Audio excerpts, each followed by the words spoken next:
Yo, so what's going on, Battlefielders? My name is Pone. This is the first episode of BCB2sdays, or in longer form, Battlefield Bad Company Tuesdays. It's where we go back, we reminisce, we think about all the good times we had in Bad Company 2, think about all the bad, and then we think, why is Battlefield 4 coming out and not BC3? And that's just kind of just makes us cry inside. So, without further ado, patty cake! I started to sit down and think a little bit about how much I think Battlefield Bad Company 3 would change from BC2. Even more importantly is the giant crowd of people that actually prefer the Bad Company series versus the Battlefield. A lot of people think Battlefield 3 was actually a step back from what they were used to experiencing in Bad Company 2. Now, Bad Company 2 was different. I think they only had limited flaws, and I think the reason we loved it so much was basically because of its simplicity. Obviously, looking back at older titles, take Call of Duty for example. Call of Duty 4 is one that many people considered the best Call of Duty ever made because of the lack of bullshit and its simplicity. Everybody had the same guns, everybody had the same streaks, go out there and kill people. The end. People love simplicity in certain situations, especially when you get crowded and clusterfucked with all kinds of new ideas, new inventions, new DLC, and all this other stuff that they throw at us. BC2 was the good times, where you had limited weapons, limited customization, and you still went out there and killed people. That's all there was. Battlefield 3 brought in great customization, which I think is a good thing. Don't get me wrong.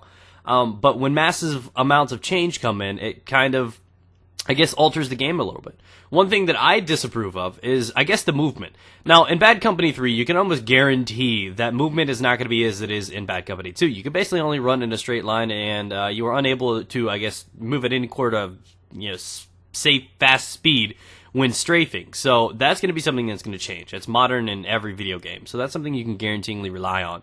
Now, what I'm thinking of is the movement speed. When you ran in this game, it felt like you were running somewhere. When you were sprinting forward, it felt like you had a place to go. Like you had this giant poop that you got to do, and you just needed to stiff arm everybody to get into that toilet room. You know, when you ran in this game, it felt like you were actually moving. Battlefield 3, man, when I run, oh, God. I feel like I'm just light jogging. We're soldiers, and we can only go like 2 miles per hour. What's wrong with us? I like the pace, I guess. I guess the word I can look for is pace. I like the pace and movement of Battlefield Bad Company 2. I'd like to be able to just bolt through there. I mean, if the women in real life in yoga pants were jogging, exercising, running down my street as quick as they do in Battlefield 3, we'd have days to look at these fine women. But no. And Bad Company 2 was definitely a good game. I did love the movement. I did love to be able to just run around, bolt around, and just get around. Obviously, the strafing was a big part. A lot of people didn't like that. And many times I'd run into something like that, and it was just definitely a harm. So that's something we're going to guaranteeingly get fixed. It would be very surprisingly if they didn't, because that's kind of a step backwards. Another thing we're going to expect is obviously the upgraded and customization. So everybody should be able to experience the same customizations that they have in Battlefield 3 right now. I would expect to have the ability to put on a sight attachment, under barrel, so on and so forth. I believe everybody's going to have that when Bad Company 3 pops out, because that customization is actually probably the best customization to date on any video game, to be fair. That really does not need to be changed for another few years at least. And it would take a lot of change to do so. You know, Call of Duty keeps changing their shit every year, and that's what scares people away. There's no consistency. There's no stability. And if Battlefield nails that and they know what they're doing, Battlefield Bad Company 3 is going to be great. And I prefer the Bad Company series over regular Battlefield. I think I did a poll a while back, and that came out wrong. But that one actually said that about 80% of people prefer Bad Company over the Battlefield 4. Or over Battlefield 3, and that was actually a surprisingly jump. I thought Bad Company 2 would win a little bit, but no, it was, 8 out of 10 people agreed, and it was pretty intense, to be fair. So I'm excited for this. I can't wait to see what BC3 comes, and I know it's a long way away, but there's no harm in getting excited for something like that. There's no harm in, thinking about what they're going to do. What would you like to see out of that? You know what I mean?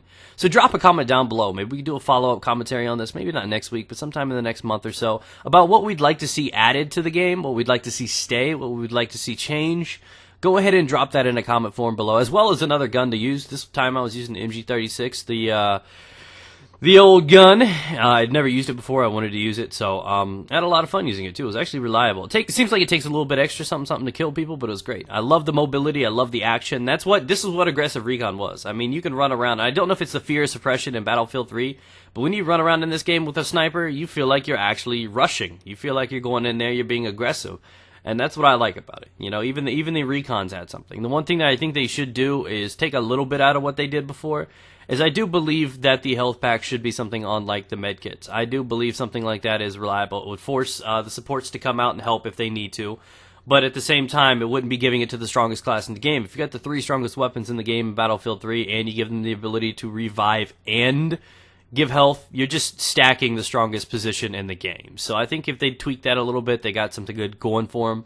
But that's where I stand. Hopefully you guys have enjoyed the gameplay and the commentary. I want to thank you guys for watching, and hope you guys have a great, wonderful day. Peace out, guys. Get it.